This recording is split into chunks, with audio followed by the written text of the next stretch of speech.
Temple football is back with a new coach and the same results. And speaking of results, it's time to run it all down with the season debut of OwlSports Update right now.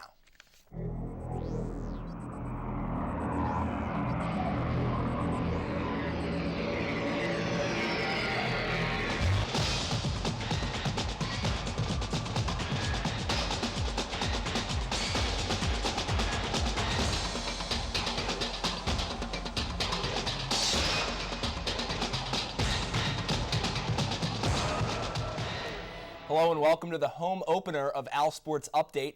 Alongside Lindsay Keeler, I'm Tom Weisenbach.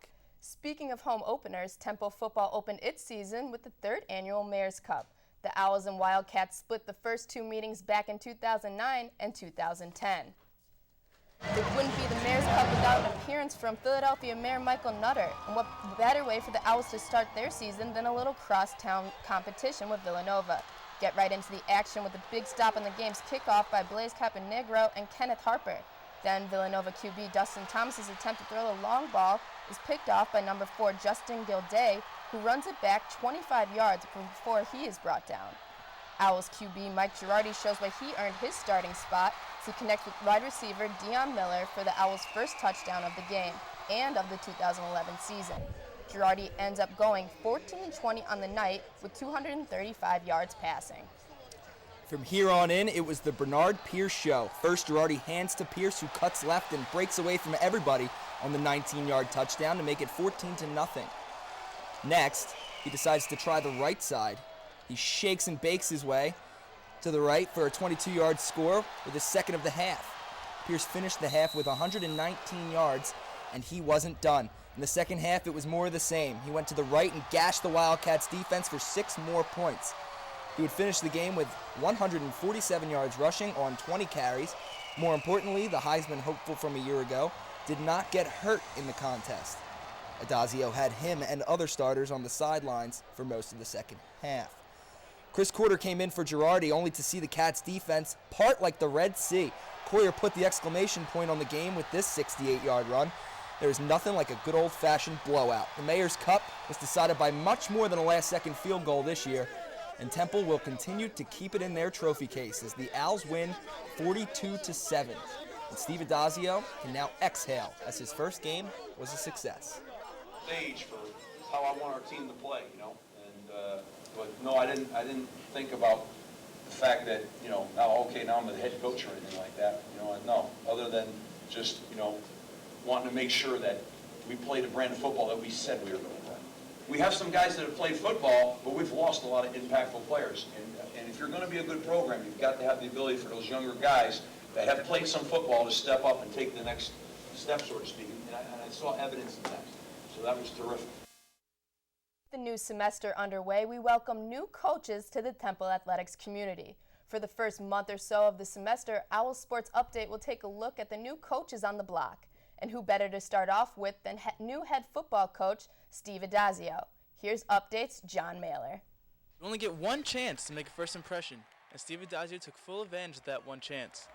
In the third annual Mayor's Cup, Adazio made his head coaching debut for Temple versus Villanova.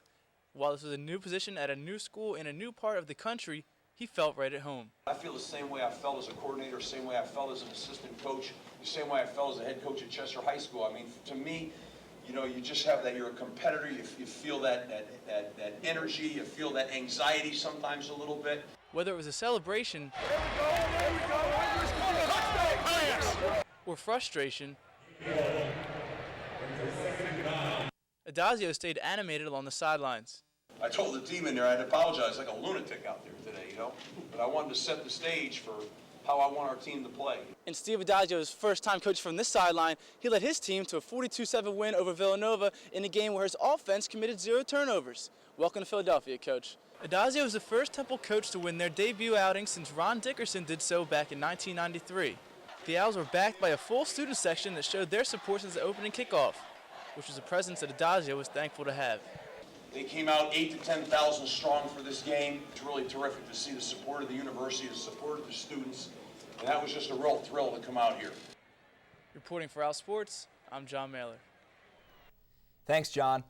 After the huge win over Villanova in Adazio's Temple debut, he still needed to lead the Owls to Akron a week later. The Owls opened up their MAC schedule with the Zips and were looking for a repeat performance of their Mayor's Cup dominance. And after the game, for more than an hour, the scoring started with a 26-yard bomb to Joe Jones from the arm of Mike Girardi.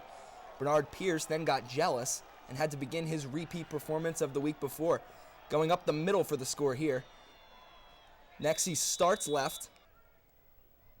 He's going to start left now. He sees Zips, cuts right, and scampers for his second score of the afternoon. He ended the day with 3 touchdowns, setting his career high for touchdowns in back-to-back weeks.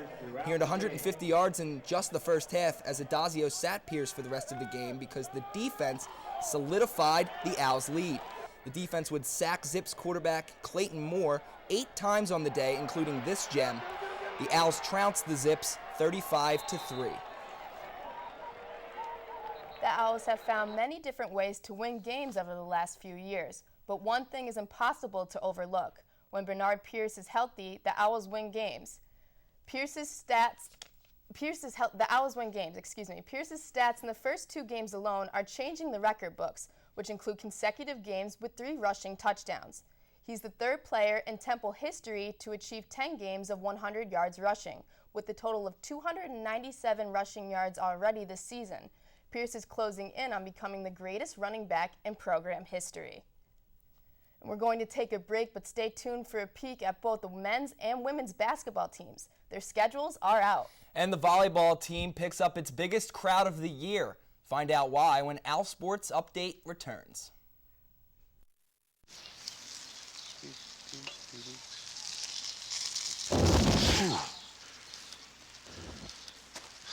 Here we go. What?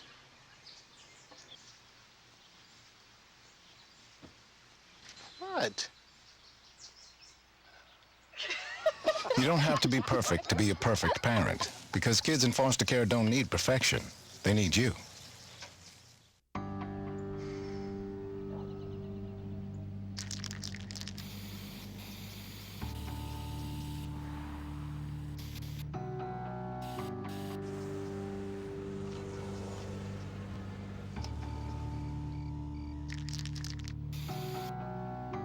Turning a 20-foot wall into a canvas takes vision. So will getting into college. I've got what it takes. So do you. Welcome back to OwlSports Update. Even though we are knee-deep in the football season, we can't forget about basketball. The men's team recently released its 2011-2012 schedule, and there's a lot to look forward to, including 14 television appearances, 11 of which will be national broadcasts.